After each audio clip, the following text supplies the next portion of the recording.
7 மணி முதல் வாக்குப்பதிவு தொடங்கி இருக்கிறது. 2 மணி நேரத்திற்கு ஒரு முறை வாக்கு சதவீத நிலவரம் பதிவு செய்யப்படும் என தேர்தல் ஆணையம் தெரிவித்திருந்தது. அதன்படி காலை 9 மணி நிலவரப்படி 18.3% வாக்குப்பதிவு நடைபெற்றிருப்பதாக தலைமை தேர்தல் அதிகாரி ராஜேஷ் லகானி தெரிவித்திருக்கிறார். தமிழகத்தில் இருக்கக்கூடிய 232 தொகுதிகளிலும் காலை 7 மணி முதல் வாக்குப்பதிவு நடைபெற்று வருகிறது. காலை 7 மணியிலிருந்து இப்பொழுது 9 மணி வரை கடந்த 2 மணி நேரத்தில் 18.3% வாக்குகள் பதிவாகியிருப்பதாக தலைமை தேர்தல் அதிகாரி ராஜேஷ் லகானி தெரிவித்திருக்கிறார்.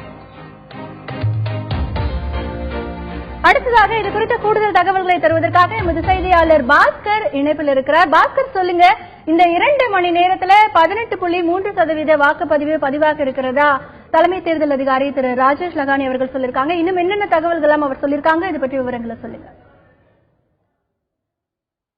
வாக்குப்பதிவு காலை 7 மணிக்கு தொடங்கி விறுவிறுப்பாக நடைபெற்று வருகிறது. 2 மணி நேரத்துக்கு ஒரு முறை வாக்கு சதவீதம் அறிவிக்கப்படும் என்று தலைமை தேர்தல் அதிகாரி அறிவித்திருந்தார். அதன் அடிப்படையில் 9 மணி நிலவரப்படி 18.3% 232 தொகுதிகளிலும் பதிவாகியுள்ளது என்று தலைமை தேர்தல் அதிகாரி ராஜேஷ் லக்கானி தெரிவித்துள்ளார். கடந்த 2011ஆம் ஆண்டு சட்டமன்ற தேர்தலில் 78.02% வாக்குகள் பதிவாகியிருக்கிறது. காலை 7 மணிக்கு வாக்குப்பதிவானது தொடங்கி இருக்கிறது. 9 மணி நிலவரப்படி 18.3% வாக்குகள் பதிவாகியிருக்கிறது. வாக்கு சதவீதமாக அதிகரிக்கும் என்று எதிர்பார்க்கப்படுகிறது.